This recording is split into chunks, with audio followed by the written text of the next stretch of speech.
Wir stehen hier vor einer Neuerwerbung.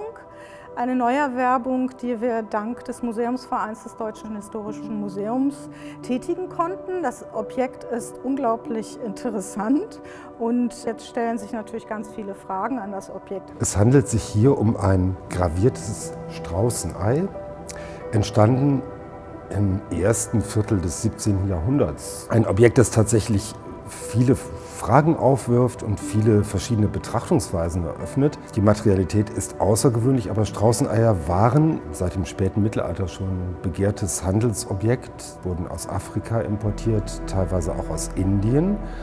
Und in der frühen Neuzeit mit dem Aufkommen des globalen Seehandels wurden Straußeneier dann eben auch in Europa begehrte Luxusgüter für fürstliche Kunstkammern oder Naturalienkabinette. Und um ein solches Kunstkammerobjekt handelt es sich.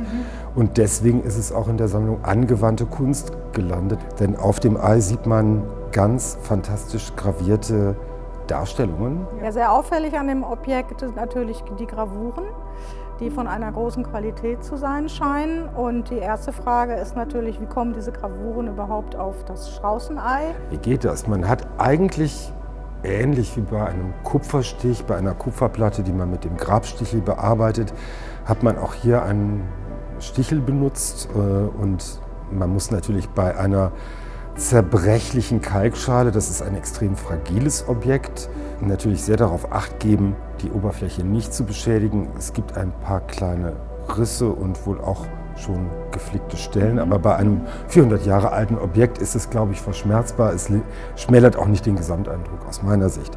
Es ist also zunächst mit dem Stichel graviert worden. Die Qualität dieser Gravuren ist außergewöhnlich gut. Der anfängliche Verdacht, dass es sich hier um Übernahme von grafischen Vorlagen aus einem Buch, vielleicht einer Reisebeschreibung handeln könnte, hat sich bestätigt. Man sieht ja, hier sind figürliche und gegenständliche Darstellungen. Hier erkennst du eine Dattelpalme mit zwei großen Fruchtbündeln. Auf dem nächsten, die ist besonders hübsch, sieht man eine Kokospalme und einen Inselbewohner, der mit einem Messer die Kokosfrüchte von der Palme schneidet, erntet. Auf der dritten Darstellung sieht man eine Frau, die an einem Tümpel hockt und hinter ihr eine hoch aufschießende Tabakpflanze. Und ein besonders hübsches Detail ist hier links oben in der Ecke. Das ist entzückend, da sieht man den Wind, der mit aufgeblasenen Backen die Tabakpflanze trocknet. Und wirklich auch die Unterseite ist graviert mit so einer Art Mandala. Daher gehe ich eigentlich davon aus, dass die ursprüngliche Situation, muss man sich das Ei hängend vorstellen, im ursprünglichen Kontext. Den kennen wir glücklicherweise auch. Es ist dem DHM vom Kunsthandel angeboten worden und befand sich aber vorher mehrere hundert Jahre lang, also seit der Entstehung möglicherweise, in einer dieser eben genannten fürstlichen Kunstkammern, nämlich der Kunstkammer der Fürsten Oettingen.